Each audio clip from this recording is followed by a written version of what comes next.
Du coup, Mehdi, merci d'avoir accepté notre invitation. Première invitée dans nos locaux. Donc aujourd'hui, on va évoquer ton parcours. OK. Donc tu vas nous présenter un petit peu qui tu es, ce que tu fais.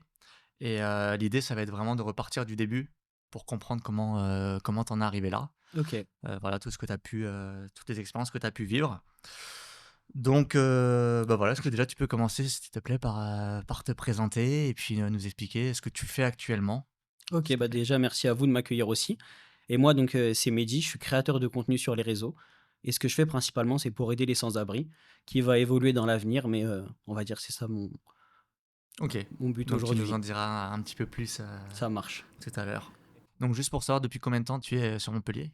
Alors moi, ça fait, 2 ans là, cette année que je suis arrivé sur Montpellier. Ok, Donc avant, moi, j'étais en région parisienne, à Meaux dans le 77 et avec ma copine, on a fait le choix il y a 2 ans de tout plaquer pour venir, dans le sud. ok. Et pour une raison en particulier? Parce que ton projet a moins de 2 ans, donc c'est pas pour ce projet-là, j'imagine? Ouais, non, à la base, ça avait vraiment rien à voir. Je pense que c'était aussi pour changer de vie parce que la vie région parisienne, c'est une vie un peu différente et on avait besoin aujourd'hui, d'autres choses et de même nous, en fait, on a grandi là-bas, on a tout fait là-bas et on avait besoin de changement et en fait, quand on est venu visiter Montpellier, à la base, on a fait plusieurs villes dans le sud et on a Mhm. vraiment eu le coup de cœur pour, Montpellier. On s'est dit: «Allez, on Go. plaque tout et on s'en va». Ok. Et du coup, tu as toujours à Meaux? Ouais, moi Même depuis plus j'étais petit, t'as pas eu d'autres villes dans la région parisienne? Ça a toujours été... tu vécu 20... Enfin, je sais même pas quel âge tu as d'ailleurs. j'ai 26 ans, 26. 27 le mois prochain. Ok, Mais ouais, j'ai fait, toute mon enfance, moi, à Meaux et dans une ville juste à côté, un village, en fait, collé à ma ville qui s'appelle Villenoy ok, et ouais, j'ai fait toute mon enfance là-bas. Après, j'ai loué un appartement avec ma copine dans un village juste à côté ok. et en fait, ouais, c'est là où on a eu le déclic. On s'est dit: Ça y est, faut changer Il faut d'air changer. aujourd'hui, faut» la France, elle est tellement grande, il y a tellement de choses à voir et franchement, on a eu tellement un gros coup de cœur pour Montpellier. On s'est dit: «Ça y est, on plie bagage» après, ouais, après 24 ans là-bas et fallait voir autre chose. Ouais, je comprends, je comprends. Et bah, du coup, tu as fait la transition. On va parler un petit peu donc du coup de ton enfance. Si tu peux nous dire un petit peu voilà, ce que faisaient tes parents, si tu as des frères et sœurs, OK. ton contexte familial, qu'on comprenne un petit peu comment tu as grandi et évolué. OK, bah, alors, moi j'ai un petit frère, donc voilà, on il c'est un 2002, donc on a 4 ans de différence. Moi je suis en 98. Ok. Mon père était gardien d'immeuble et ma mère, elle a fait beaucoup de métiers ma mère en vrai, mais on va dire, ce que je me rappelle quand j'étais petit, c'était vraiment, directrice, d'agence, dans l'aide, à domicile, des choses comme ça et voilà donc en gros, comme mon père était gardien d'immeuble, Ouais, on a fait beaucoup de déménagements parce que nous, on avait les appartements de fonction, ces choses-là et tout. Donc on a d'accord. beaucoup bougé dans ma ville, on a fait beaucoup d'endroits et en fait, c'est à ce moment-là où lui, il est parti dans un plus petit village qui s'appelait Villenoy, à côté de Meaux, qu'on est parti là-bas. Donc à peu près vers, ouais 9 ans, je suis arrivé là-bas et après Ok, j'ai fait jusqu'à mes, ouais 19 ans là-bas. ok. Et comment tu décrirais ton enfance Comment je décrirais mon enfance? En vrai, bon, on va prendre de pincettes, compliqué. Ok. En vrai, compliqué, papa très dur à la maison, papa très, T'as des exemples, ouais, bah, une petite autoritaire, anecdote impulsif, franchement, j'ai pas vécu une enfance super cool. Ok. Après, je garde un bon souvenir, les copains, toutes ces choses-là, mais c'est vrai qu'à la maison, c'était compliqué. Scolairement, j'ai été très vite en difficulté, donc j'ai eu très vite les sanctions qui sont tombées. Donc ouais, non, enfance, super compliquée, j'en garde, pas un bon souvenir, on va dire et je suis quelqu'un, je pense, j'ai une mémoire très sélective et je garde beaucoup ces choses-là, en fait, dans ma mémoire. Après, Ok. j'en vis bien aujourd'hui, vraiment, c'est quelque chose qui est passé, mais c'est vrai qu'enfance, ouais, pas facile. Pas facile à la maison. En dehors, top, avec les copains et tout, on s'est Ouais. régalé où j'habitais et tout. Mais à la maison, pas fou Compliqué. l'enfance, ouais, très, très compliqué. Ok. Très, très compliqué. Et du coup, pendant à ce moment-là, cette période-là, qu'est-ce que tu pensais faire plus tard? C'était quoi tes projets? Qu'est-ce que tu te voyais où? Tu te voyais faire quoi? OK et bah, après nous, je pense qu'on est aussi une génération où on a eu les papas football, donc on se voyait tous footballeurs, je pense, quand on était petits. Nous, on a eu beaucoup de pression vis-à-vis de ça, le football, ces choses-là, donc en fait, je pense qu'on n'a pas eu le temps de mûrir nos projets plus petits et qu'en fait, on se voyait que dans le foot parce qu'en fait, tout le monde nous projetait là-dedans. Donc Donc c'était le vraiment rêve de tes parents? Enfin, c'était tes parents ouais, ou mon père, je pas? dirais, je Ton pense, je père? dirais mon père. Moi, j'ai commencé le foot à 4 ans jusqu'à mes 9 ans, j'ai pris aucun plaisir. En fait, c'était pas un sport qui me Ah ouais. passionnait. Ouais, franchement, après, je pense que j'ai vraiment aujourd'hui, c'est une passion en vrai. Donc aujourd'hui, je l'ai vraiment développé en moi. Le football, ça fait partie, je pense, à 50% de ma vie. Mais à la base, ouais, pas du tout. Donc je pense que pas de projet petit. Donc, bah nous, on nous voyait déjà en échec en vrai. J'étais pas bon à l'école, toujours en dessous de la moyenne, avertissement conduite, travail. Donc, aucun projet à l'avenir. C'était le foot. Et quand le Ok. foot s'est échoué, c'est là où on a commencé à se poser des questions, on va dire. Et quand tu dis aucun projet, c'était C'était les autres qui voyaient aucun projet pour toi ou c'était toi qui voyais aucun projet pour toi ou les deux? Bah, les Ou 2 je pense, tout le hein. monde, personne, Ouais, les 2 les 2 ils voyaient rien de possible, rien de constructible et moi, ouais, moi franchement, bah, en fait, bah, je pense nous en vrai on est des enfants de quartier et tout donc les métiers qu'on côtoyait autour de nous, il y en avait pas vraiment. Là, par exemple, moi je vois, je bosse en crèche là, il y a encore quelques temps, j'ai découvert qu'on pouvait être chercheur à l'université. C'est des Mmh. métiers que nous on savait même pas, enfin, on Ouais. savait pas ce qu'il y avait autour de nous, quel métier on pouvait faire. Nous à part, le foot et ça va être cliché, mais le rap quoi, on a fait du foot et du rap et c'est tout quoi. On a tout essayé, mais c'est très dur en fait après quand tu cherches ce que tu veux faire. Donc on va dire tu prends un peu les restes, ce qu'on te dit, ce qu'il faut faire quoi. Donc c'est pas vraiment des choix qu'on a eu. Je comprends, ouais, tu un peu subi et du coup, quand est-ce que tu t'es aperçu que tu pourrais pas faire de foot ou de rap? Et comment tu as décidé du coup, de continuer ta voie, de continuer, de choisir ton métier? Ok, bah après moi il faut savoir j'ai toujours travaillé donc moi j'ai fait un bac pro vente OK, que j'ai obtenu, qui a été compliqué, mais je l'ai eu quand même. Bon, faut OK, pas le dire, mais avec un peu de triche et tout, mais on a réussi le jour de l'examen. Mais après, donc, je suis allé en BTS pendant 6 mois et en fait, j'ai tout stoppé parce qu'en fait, ça me correspondait pas du tout. Donc, OK, moi, j'ai toujours bossé à partir de 18 ans. J'ai toujours été animateur à la base. Mais OK. à côté, je faisais quand même mes projets. Moi, je vendais beaucoup de t-shirts, des choses comme ça et tout. Et j'essayais un peu dans la musique, toutes ces choses-là. Bon, après, j'ai vite arrêté quand j'ai eu mes premiers freestyles sur Instagram. J'ai compris qu'il fallait pas aller plus loin, que c'était pas fait pour nous. Ah ouais, tu as Donc, fait ouais, des freestyles sur ouais, on Instagram a, on a et essayé, hein, comme tout le monde. Donc, c'était pas ça du tout. Donc, ouais, ça, j'ai vite arrêté. Après, j'ai toujours aimé la musique, j'ai toujours écrit toutes ces choses-là et tout. Mais je pense que, ouais, moi après, j'ai toujours, toujours travaillé en tant qu'animateur. Donc, j'ai passé le BAFA au lycée pour bosser avec les enfants. OK. Donc, tout le temps animateur. Et il y avait que ça, quoi, comme voix en soi.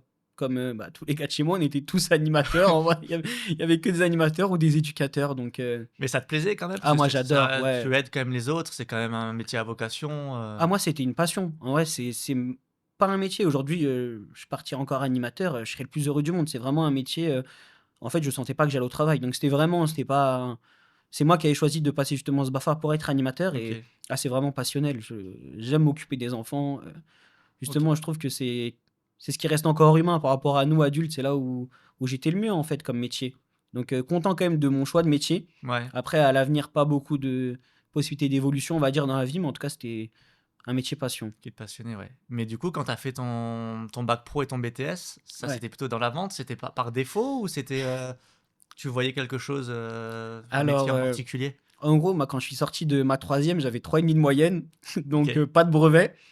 Moi, j'avais noté sur. Il y avait les vœux, nous, à l'époque. Je sais pas si ça se passe comme ça aussi, encore aujourd'hui, mais moi, j'avais mis en gros. On avait une section foot dans le lycée d'à côté, à Coubertin, Mmh. pour aller en section foot. Et moi, c'est ce que j'avais coché, en fait. J'ai dit, en vrai, je veux faire que ça, section foot, mais j'avais pas compris que c'était en général. Et nous, à l'époque, pour aller en général, fallait le brevet. Donc, ça fait que je me suis retrouvé sans rien OK, à ce moment-là de ma vie. Et en fait, mes parents avaient demandé le redoublement au final au collège. Ils ont pas accepté. Ils voulaient pas OK. qu'on redouble. Moi, je me rappelle, j'ai une phrase qui m'a marqué au collège. Ils ont dit, nous, on préférait que vous sautiez des classes pour partir que vous redoublez. On vous fera pas redoubler. Ah ouais, que vous partiez Avancez, vite, partez vite. Donc, OK. après, je suis parti en privé. En gros, je pense que c'est ça qui a changé un peu ma vie. Moi, je pense que l'école privée catholique, c'est ce qui m'a fait changer un peu, je pense, et qui a changé tout pour moi, en fait. Donc, de là, en fait, ma mère, elle m'a inscrit en école privée. OK. Donc, le jour où je suis arrivé, en fait, on m'a proposé 3 bacs pro. Il y avait SSP, je crois, donc c'était un peu s'occuper des personnes âgées, des choses comme ça. Et il y avait la vente et un autre. J'aimais bien les vendeurs. Je me disais, moi, des fois, micro-même, en vrai, c'est cool comme métier, on va prendre ça. Donc, ouais, c'était pas le choix en soi. D'accord, OK. Mais après le premier choix, il se rapproche un petit peu de ce que tu as fait après, enfin d'aider les enfants, Oui, d'aider parce que, les ouais, personnes âgées. exactement. Mais ça, en fait, bah, en fait, le ASSP, quand on me l'a vendu, moi, c'était la section des meufs, quoi. Il y avait que OK. des filles. Et moi, j'avais un pote qui était dans ce bac pro-là, et c'était le seul dans une classe de 20 meufs. C'est pour ça que j'ai dit non direct. J'ai Ah même pas oui, cherché à OK. comprendre. Je me suis dit, j'ai pas envie de finir comme ça.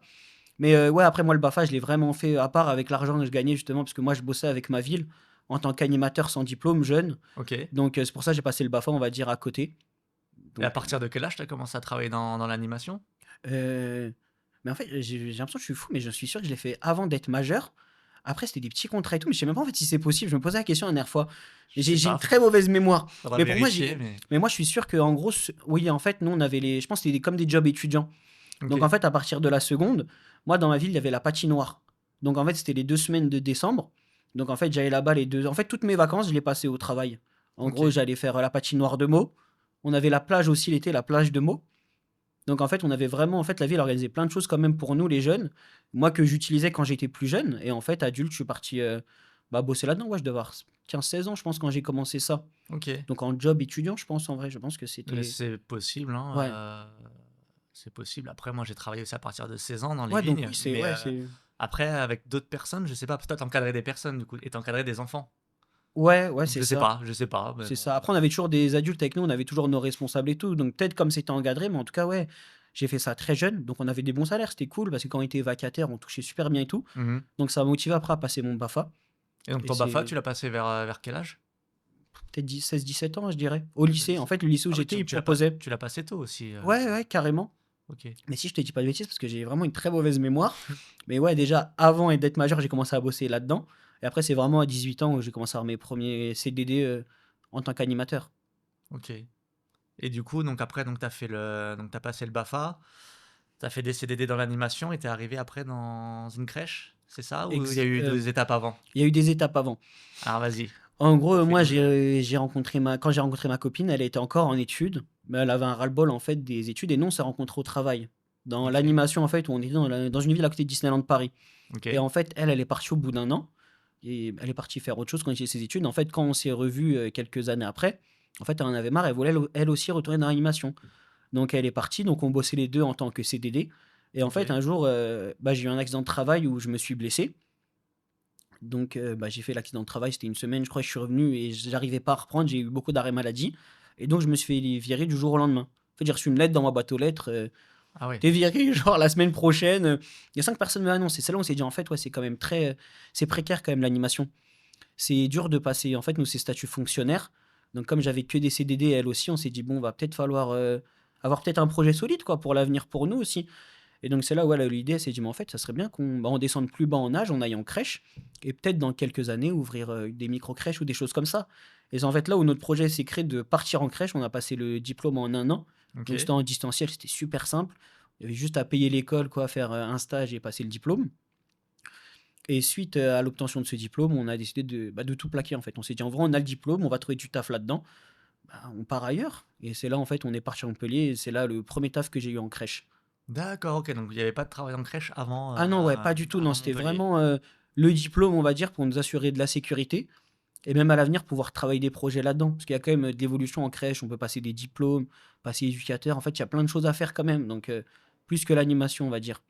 Ok, et donc du coup, tu seras resté 1 an et demi en Ouais, c'est crèche. ça, ouais, à peu près, ouais. Et donc là, comment ça se passait à Montpellier, enfin là, dans ton travail, donc à la crèche? Ah bah, super cool, super cool. Après, au début, moi, j'avais peur d'aller en crèche, justement en tant qu'homme, parce que c'est un métier où il y a pas du tout d'hommes. Moi, quand même l'a dit, Hmm. j'ai dit: «Tu sûr de l'idée? Genre, c'est vraiment une bonne idée ça?» Parce que j'ai peur, comme on touche quand même beaucoup à l'intimité des enfants, ces Ouais. choses-là, enfin. Je pense que je suis quelqu'un de super parano et tout, et je me dis: «On sait jamais», les parents, ça va vite aussi des fois et tout. Mais en fait, franchement, j'ai vécu une trop belle expérience. Les parents super cool, ils m'ont super bien accueilli, ils étaient contents que, des hommes fassent ce métier et c'est important aussi parce qu'il y a tellement de métiers fermés, femmes comme hommes, en fait, et tout le monde peut faire en soi. Et c'était cool donc de rejoindre, on va dire, ce corps de métier-là, et vraiment je me suis épanoui, tellement dans ce métier. Donc c'était du plaisir aussi. OK. Et pourtant, tu as quand même, choisi au bout d'un moment de lancer un projet en parallèle, C'est ça. donc l'activité que tu fais actuellement. Et comment tu as eu ce déclic? Si tu étais bien dans ton boulot à la crèche, pourquoi tu t'es dit, «Bah, voilà, j'ai envie de faire autre chose»? Bah, moi, en fait, en arrivant à Montpellier, c'est là où j'ai découvert les sans-abri, on va dire. Vraiment, c'est quelque chose que, dans ma ville, il y en a pas tellement, en fait. Mmh. On en a, mais c'est vraiment des gens qui sont là depuis des années. Il doit y en avoir 2-3 quoi. Enfin, des gens qui sont oubliés malheureusement de nous, quoi. On regarde pas ça. Et en fait, en arrivant à Montpellier, c'est là où je me suis rendu compte qu'il y en a tellement. Et moi, je suis quelqu'un, je m'arrêtais vraiment pour discuter avec eux. J'avais jamais de pièces à donner parce que, je pense que comme tout le monde aujourd'hui, j'ai Apple Pay, j'ai Mmh. toutes ces choses-là. J'ai plus du tout d'espèces sur moi. Mais je m'arrêtais quand même, on discutait ensemble, enfin, toujours de bons échanges. Et en fait, un jour, il y a un monsieur qui m'a remercié pour le bonjour. Et je pense que vraiment, je le dis souvent, mais j'ai pris la claque de ma vie, en fait. Je pense qu'après ce moment-là, j'ai trop de questions qui se sont posées en moi. Alors, le fait de moi d'avoir un toit tous les soirs, de manger à Mmh. ma faim, toutes ces choses-là, et me dire, en fait, toi, tu crois ces gars-là toujours, tu fais que de parler avec eux, mais en fait, même le petit geste de donner une pièce, tu le fais pas, quoi. Et je me suis dit, il y a peut-être quelque chose à faire et il y a peut-être un moyen de les aider, en fait, de leur apporter un peu de bonheur dans leur vie parce que je pense que ça a joué aussi quand on arrive ici, on a eu beaucoup de mal à trouver un appartement. Ouais. Alors que les 2 on était en CDI, on avait un garant, mais je me rappelle première visite qu'on fait, on arrive, il y a 8 couples devant nous.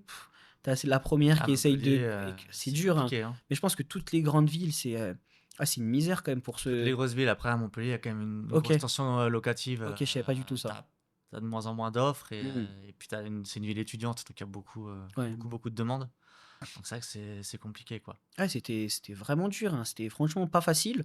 Donc en fait, je me dis même dans ce pays avec, 2 CDI, en fait, tu travailles tous les jours et tout, bah, tu peux galérer à te loger, en fait. Tu Ouais. même, en fait, nous, ça a vraiment joué où on a rencontré un agent immobilier qui cherchait une place en crèche. Donc en fait, il a viré tous les autres dossiers. Il a commencé Ah un peu à bah, nous oui. graisser la patte: «Les gars, je vous donne l'appart, mais trouvez-moi une place s'il vous plaît et tout» et ça s'est vraiment joué, en fait, à ça, au Ouais, donc tu dis si même pour nous c'est compliqué, ah j'imagine même ouais. pas pour des personnes Ah mais précaires, je pense que c'est en vrai, c'est pas méchant, mais c'est limite c'est impossible. mission impossible, ouais. On demande moi, j'ai des collègues aussi, elles sont dans des apparts, mais elles peuvent pas le quitter parce qu'en fait, elles ne peuvent pas demander autre chose. Nous, on faisait un métier, en crèche où on touche le SMIC, quoi, donc au Mmh. SMIC en France, 3 fois le loyer, un garant, ces choses-là et tout, Dans les grosses à villes, 1 300 € à 3 fois le loyer, ouais, va le trouver, quoi, l'appartement. c'est Ou ça. peut-être, ouais, 9 m², pas plus, quoi, Ouais mais et c'est pas encore. facile, hein. Ouais C'est pas facile. et donc là, du coup, donc tu as vu ça quand tu arrives à Montpellier Mmh. et après qu'est-ce qui fait que tu t'es dit: «Je vais les aider, je vais» parce que tu peux juste faire le constat, tu peux dire: «Ah c'est compliqué, Mmh. enfin les pauvres», mais qu'est-ce qui a fait après que vraiment tu es passé à l'action? OK. Et comment tu as eu cette idée? Je sais pas, peut-être en discutant avec ta copine, peut-être enfin qu'est-ce qui fait, que tu fais ce que tu fais aujourd'hui, quoi? Bah, je pense que je me suis senti, en vrai, un peu lâche le soir où je suis rentré. Ouais. En fait, je me suis senti en mode: «Mais tu donnes même pas une pièce». En fait, tu leur parles tous les jours, mais tu sers à rien. Genre, c'est bien de leur parler, mais qu'est-ce que ça va changer, Enfin, ce serait bien de leur apporter un peu de confort et c'est là où vraiment on s'est dit: «En vrai, pourquoi pas donner enfin, faire des plats nous-mêmes et distribuer tout» et je suis content. Bon, ceux qui voudront croire, y croiront, mais vraiment, on n'était pas du tout sur les réseaux et on a vraiment eu l'idée de dire: «Eh ben, on va apporter des repas et le filmer». Sans justement où on a été content, c'est qu'on n'a pas pris les idées des réseaux sociaux. Aujourd'hui où Mmh. ça se passe beaucoup, il y a beaucoup de monde qui le fait et tant mieux, franchement, c'est très bien que tout le monde le fasse, mais c'est pas toujours fait du bon sens aussi, donc moi, ça me dérange un peu aujourd'hui.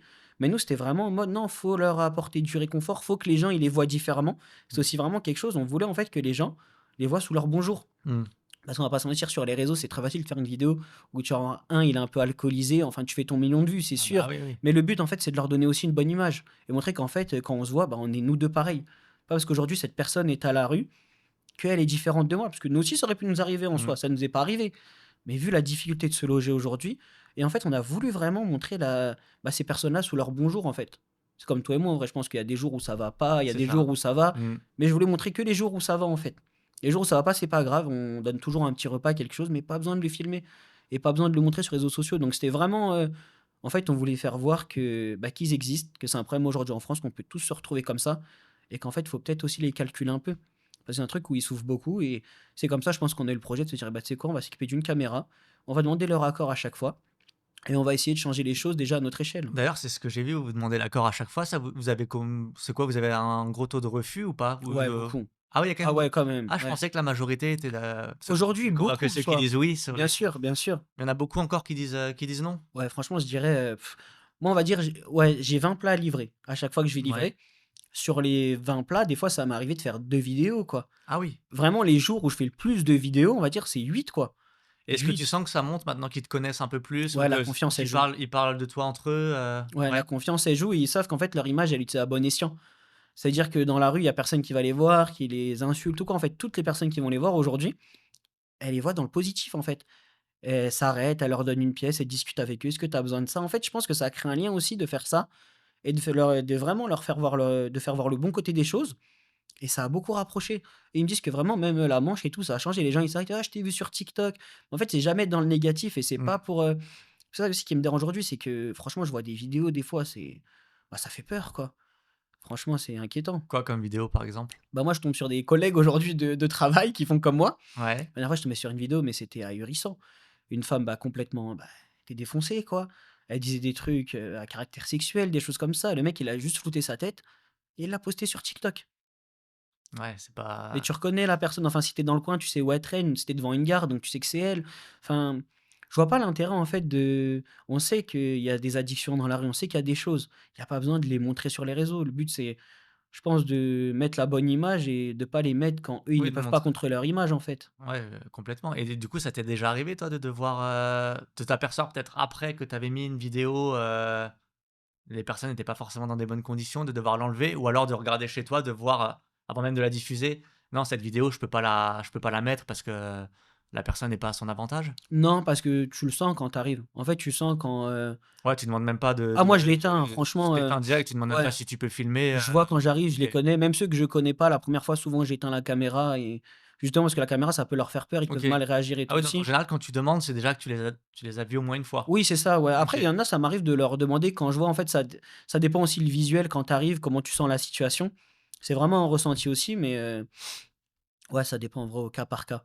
Mais j'éteins beaucoup la caméra quand je connais pas pour m'arrêter et dire: «Voilà, tu vois, je fais des vidéos sur les réseaux, je distribue à manger. La prochaine fois, je te demanderai, mais si tu veux pas, il y aura toujours quelque chose pour toi quand même, t'en fais pas». Enfin, j'ai vraiment fait comprendre que c'est pas parce que je filme pas aujourd'hui que tu auras pas, en fait. C'est pas OK. ça le but. C'est même si je rentre avec une vidéo le soir, Oui, tu c'est fais pas pas ça grave, tu c'est fais la pas ça vie. pour avoir du contenu, Non, absolument. c'est Enfin, c'est, vraiment pas le je veux que ça change, en fait. Je veux que l'image, elle change aujourd'hui et que qu'on se rende compte que c'est un vrai problème en France, en fait et que après de toute façon, de ce que tu disais, tu sens déjà que ça commence à changer, même rien qu'au niveau local. Tu as des, ouais. donc les personnes que tu aides te disent qu'elles sont plus aidées peut-être par d'autres parce qu'elles te voient, enfin, elles sont vues sur les réseaux. Mmh mh. Après, je crois qu'il y a pas mal de journaux qui ont parlé de toi, tu es en collaboration avec des associations, enfin, Mmh. il y a des projets un peu plus gros là qui commencent à se mettre en place, non? Ouais, carrément. Bah, j'essaye de me mettre en lien avec, on va dire, ce qui me ressemble un peu. Donc aussi, parce que moi, j'ai vraiment ce truc-là de on voit aujourd'hui ce qui se passe sur les réseaux et il y a beaucoup de gens qui veulent faire pareil. Mais en vrai, il y a aussi plein d'associations qui existent et qui galèrent aujourd'hui à avoir des adhérents, à avoir des bénévoles. Donc j'ai envie de mettre ça en lumière aussi, montrer, on va dire, les gens de l'ombre. En fait, c'est pas les gens de l'ombre parce qu'ils en font 10 fois plus que nous au quotidien. Mmh. Là, par exemple, j'étais dans une association à Montpellier et bah, j'y étais il y a un an, il y a toujours les mêmes personnes qui sont là aujourd'hui. Donc ils se filment pas spécialement. C'est bien, je pense, faut les 2. Faut montrer aussi la bonne image Mmh. et aussi aller aider dans l'ombre aussi. Je pense qu'il faut de tout Je pour pense faire qu'il faut monde. aussi, ouais, les travailleurs de l'ombre, c'est Exactement. important, hein. Mais je pense qu'il faut les montrer aussi et c'est pour ça que j'ai envie vraiment de me mettre en bah, en partenariat avec des associations et montrer ce qui se passe aussi, dans notre ville. OK. Là, je vais changer un tout petit peu de sujet. Enfin, on va OK. rester sur cette activité, mais on va plutôt le prendre sous le prisme de l'entrepreneuriat. OK. Voir un petit peu donc du coup, donc ça fait 1 an que tu fais ça. Est-ce que tu gagnes ta vie avec cette activité? Si oui, depuis combien de temps? Et voilà, est-ce que tu peux nous donner quelques chiffres ou, Ah carrément. nous parler un petit peu si ça fluctue, qu'on ait un petit peu les coulisses? Puisque nous donc du coup, on voit, une personne avec, des centaines de milliers de followers. Mmh. Mais du coup, derrière, concrètement, en tant qu'entrepreneur, toi, qu'est-ce que ça génère, de ton côté? OK. Donc, bah, moi j'ai commencé, bah, en octobre l'année dernière, ça fait un an que j'ai commencé Mmh. et en fait, il faut savoir que sur les réseaux sociaux, il y a que TikTok et YouTube qui payent. C'est-à-dire Instagram, à part des collabs qu'on peut nous envoyer, on va dire c'est plus, comment dire? Une vitrine Instagram. Ouais. C'est là où les marques elles vont plus besoin de démarcher toutes ces choses-là. Il y a que vraiment TikTok et YouTube qui payent. Donc Qui moi paye à la vue, tu veux dire? ouais, qui payent vraiment, ouais, nous ça s'appelle le RPM, le revenu pour Ouais, 1000. C'est-à-dire ils te payent un certain nombre de centimes pour tes 1000 vues. OK. Donc moi je suis pas payé aujourd'hui sur YouTube, là j'ai commencé il y a pas longtemps. Donc je touche, qu'un salaire de TikTok depuis, bah, depuis décembre. Parce qu'en gros TikTok c'est 10 000 abonnés pour être payé D'accord. et 100 000 vues tous les mois. OK. Donc, nous, on est dans les cordes depuis, décembre l'année dernière. Donc depuis décembre, ouais, je suis payé par TikTok. Et Donc, quand tu dis «nous», c'est ta copine et toi? Parce que exactement, du oui, coup, c'est le vrai projet, que c'est vous le portez à 2, mais ta copine est dans exactement. l'ombre. Enfin, elle t'aide sur le montage, la préparation des plats et cetera, mais elle vient pas avec toi sur les, Non, en fait, elle, ce qu'elle a fait toute l'année dernière, c'est que la partie montage. OK. C'est-à-dire que moi, en fait, j'allais distribuer les repas et elle, pendant un an, elle a fait, bah, tous les montages. Sauf que moi, aujourd'hui, je travaille plus. Donc en fait, moi, je me consacre à 100 à la chose, en attendant qu'elle puisse quitter son travail et vraiment qu'on développe les choses où moi, je me retire vraiment à la partie montage qu'elle fait mieux que moi. Mais bon, aujourd'hui, désolé les amis, mais la qualité a baissé, mais c'est moi qui dois le faire pour vraiment elle qu'elle se concentre sur le travail parce qu'elle était en fait, ça nous a beaucoup fatigué l'année dernière, on s'en est pas rendu compte. Mais en fait, c'est quand même du taf, hein, d'enchaîner un 35 heures plus le soir à les livrer. Elle faisait du montage des fois jusqu'à elle est très perfectionniste et tout, donc vraiment jusqu'à pas d'heure et tout. Donc là, j'ai vraiment tout repris pour moi, mais c'est ouais, c'est vraiment un projet à 2. Ouais. Comme elle est dans l'ombre, mais bien sûr, elle existe et elle a fait une grande partie, c'est elle qui a fait en grande partie le travail, quoi. Parce que du coup, justement, nous, on voit que les vidéos, on voit le résultat Mmh. final. Mais du coup, il y a quoi derrière, tu sais, entre la préparation, du coup, le tournage, le montage? Ça prend combien de temps dans une journée? Oh, en vrai, ça prend, ah, c'est dur, parce que moi, j'ai du mal avec les heures et tout, mais ouais, ça prend bah, hier, par exemple, j'ai préparé les plats, donc c'est super long parce que préparer 20 plats, Mmh. c'est quand même de la gestion, en vrai. Moi, j'ai une grosse casserole où j'arrive à faire dedans. les mettre dans les barquettes, préparer les caméras. On va dire qu'il y a, ouais, chaque fois 1h30 de préparation entre les plats, préparer tout le matos, ces choses-là et tout. Après la livraison, ça dépend si je la fais en trottinette ou à pied, mais on va dire c'est 2 heures minimum Ouais, et des OK. fois, si je fais à pied, je peux aller jusqu'à 4-5 heures, genre de livraison. Après, c'est cool, ça me fait marcher, donc moi, j'aime bien, donc c'est cool aussi. Mais ouais, sur une moi, franchement, là, depuis que j'ai commencé ça à plein temps, franchement, toute la journée, je fais que ça, en vrai. Soit je fais du montage, soit je vais distribuer, soit je réponds aux Donc messages. ça te fait, ouais, un temps plein, quoi. Ça te fait Ouais, un franchement, même plus qu'un temps plein, plus ouais. qu'un temps plein. Ouais, plus qu'un temps plein, mais moi, c'est que du plaisir, donc je le ressens pas et moi, je dors pas beaucoup la nuit, donc ça me laisse vraiment du temps sur toute ma journée, mais ouais, sur une journée de 24 heures, je pense, bah, c'est 9-10 heures à chaque fois sur tout ça, en vrai. Oui, donc c'est OK, ça fait des sacrées journées. Ouais. Et tu as rencontré des difficultés particulières depuis un an dans cette activité? Parce que là, effectivement, on a parlé du côté positif, de Mmh mh. ce que tu amenais aux personnes que tu aidais. Mmh. Mais est-ce que tu as eu des petites difficultés, je sais pas, des petites a mésaventures? Heu, Comment dire ça? En tout cas, avec les sans-abri, j'ai jamais eu de difficultés parce que justement, en fait, comme j'ai toujours respecté leur image, bah, ils m'ont Mmh. toujours bien donné en retour. Après, j'ai déjà vu des vidéos qui ont super bien marché, que les gens ont voulu retirer. Donc ça m'est déjà arrivé de recevoir des messages de personnes avec qui j'étais proche, OK. de la rue et tout, donc on a retiré ces vidéos-là. D'accord. Donc en vrai, niveau lien social avec eux et tout, j'ai jamais eu de problème. Ça m'est, jamais arrivé. Après, je pense que, quand tu découvres les réseaux sociaux, tu as des problèmes avec tes stats, en fait. Et je pense que beaucoup ont des problèmes là-dessus je me rappelle, moi, le premier million de vues, j'ai pas dormi de la nuit. Et j'étais avec un pote au téléphone, Je comprends. on regardait la vidéo monter, on était là, ça s'arrêtait pas, tu regardes l'argent que tu as gagné, toutes ces choses-là. Et après, tu as la descente. Donc après, tu quand ça marche plus, tu fais plus les mêmes salaires qu'au début, tout descend et en fait, je pense que malgré tout, tu perds un peu ton geste, en fait. Tu regardes plus pendant un moment, ça m'est vraiment arrivé, j'ai pas honte de le dire, carrément regarder plus les stats et ce qu'on gagne que ce qu'on faisait, en fait. Ouais. Et tu te concentres trop là-dessus et c'est un truc que j'ai parce qu'après je pense que c'est un apprentissage aussi. Il faut apprendre à gérer et à comprendre comment Je ça pense marche. aussi. Ça a duré combien de temps cette période-là? Pas longtemps en vrai, je dirais 2-3 semaines vraiment quand Ça tu vite appris, hein? ouais, mais je pense que j'ai pris une en fait, je me suis un peu dégoûté moi-même, en fait. Je me disais: «En fait, tous les jours tu ouvres, tu regardes que ce que tu gagnes et tout, mais en fait, tu l'as pas fait pour ça à la base». Mmh. Mais en vrai, c'est pas ça le but de tout ça. C'est bien, hein, faut gagner son pain, faut avoir de l'argent quand même pour vivre aujourd'hui, c'est malheureux, mais on n'a pas le choix. Mais en fait, après, je me suis vite reconcentré et là, par exemple, on est beaucoup descendu en termes de stats et tout, mais franchement, j'en dors aussi bien, quoi. C'est vraiment, je pense, la difficulté, c'est apprendre à j'en parlais la dernière fois en plus avec un gars, c'est vraiment lui est très axé stats, il regarde quand tout sort, Mmh. il est à l'affût sur tout et tout et là, vraiment, moi, je me suis totalement détaché de ça. J'ai sorti une vidéo hier soir, je sais même pas elle a fait combien, enfin, je me prends plus la tête là-dessus et je pense que c'est vraiment une difficulté sur, quand tu commences ça. Mais je crois que même quand tu commences pas, je crois que j'ai déjà entendu que tu as pas mal de youtubeurs, ils sont vraiment dans les stats et ils sont là depuis plusieurs années, quoi. Donc Ouais. toi, que tu arrives à t'en détacher aussi vite, déjà que tu arrives à t'en détacher, parce que je pense qu'il y en a plein qui y arrivent pas Mmh. et aussi vite, franchement, c'est pas mal, hein. Bah, après moi, Je pense que tu as fait un beau chemin déjà. moi, je me dis: «Déjà, si tu aimes ce que tu fais» et après je regarde tout ce qui se passe autour de moi. Aujourd'hui, il y a beaucoup de gens Mmh. qui me contactent, il y a beaucoup de messages, ces choses-là et tout. Je me dis: «C'est qu'il y a de l'engouement, c'est que les gens, ils valident le projet». Donc après, pour moi, le reste, ça va venir après, quoi. L'argent et tout, il y en a de l'argent sur internet, c'est pas ce qui manque et justement aussi apprendre à vivre simplement avec ce que je fais aujourd'hui. Moi, je me pose beaucoup de questions sur ma vie aujourd'hui.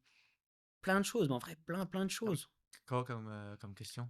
Bah, en fait, on a tous un format de vie qu'on voit Mmh. et en fait, eux, je me dis: «En fait, ils auraient juste 4 murs tous les jours, ça serait les plus heureux du monde» et toi, tu en veux toujours plus dans ta vie avant de faire tout ça. Franchement, j'avais une vision de ma vie, elle était totalement différente. Aujourd'hui, franchement, je pense que ça a changé dans ma tête. Je vois plus les choses comme il y a Tu peux nous donner des exemples, nous expliquer un petit ouais! peu ce que tu pouvais voir avant et comment tu le vois maintenant? Carrément, mais je pense que en fait, je veux une vie simple. Moi, je suis très dans la tiny house, franchement. Je me dis demain un terrain, des chèvres, en fait, je me dis que c'est pas le nombre de mètres carrés qui va jouer sur ma vie. Mmh. C'est plus ce que je fais de ma vie au quotidien. Si j'aime ce que je fais quand je me lève et bah, ces courses à la richesse, Dubaï, ces influenceurs, ces choses-là et tout. En vrai, est-ce que c'est ça le vrai monde dans lequel on vit? Moi, en tout cas, c'est C'est pas le mien. voilà, c'est ce que j'allais dire. Moi, c'est C'est le monde de certains. Après, ouais. c'est toi qui décides si ça devient le tien ou pas, quoi. Non, moi, bah, justement, je veux pas que ça soit le mien et je veux garder les pieds sur terre, en vrai. Je veux me dire que, bah, la vie, elle est simple en vrai. Des fois, la vie, elle est pas dure. C'est avoir la chance de pouvoir manger au restaurant quand tu veux, c'est avoir un toit au-dessus de ta tête, c'est gérer ton temps au quotidien. C'est quelque chose que j'adore aussi dans ma vie, c'est aujourd'hui de ne plus travailler, Mmh. c'est avoir le temps de faire ce que je veux, de pouvoir venir ici faire un podcast, enfin, c'est des trucs où quand tu travailles, tu peux pas et Tu en peux fait, pas. je veux une vie simple, genre je veux pas gagner, 9 000 € par mois. Franchement, si on est à 3 000 € tous les mois grâce aux réseaux sociaux à 2 comme ça, ça sera déjà très Ce bien sera pour un plus heureux, ouais. début. Franchement, je ferai un petit terrain, 2 chèvres, une tiny house pour dormir, mon chien sur un terrain et je pense que ça va vraiment, développer quelque chose dans ma tête, où je OK. vais pas être à la course à la richesse. Ouais, un peu plus minimaliste et axé vraiment Exactement. sur, bah, le bonheur quoi, enfin ce que Ouais, tu c'est ça, OK, une ouais, vie je vois. simple.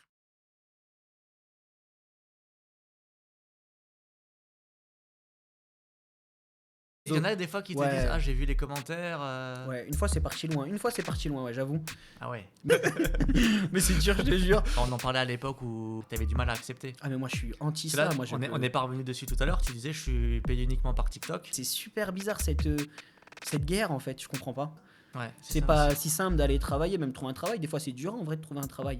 Tu as aucun, sponsor, tu as aucune, Rien. marque Je qui prends te 0 € moi. Franchement, ceux OK. qui veulent envoyer des choses, faites-vous plaisir, je vais pas vous allumer.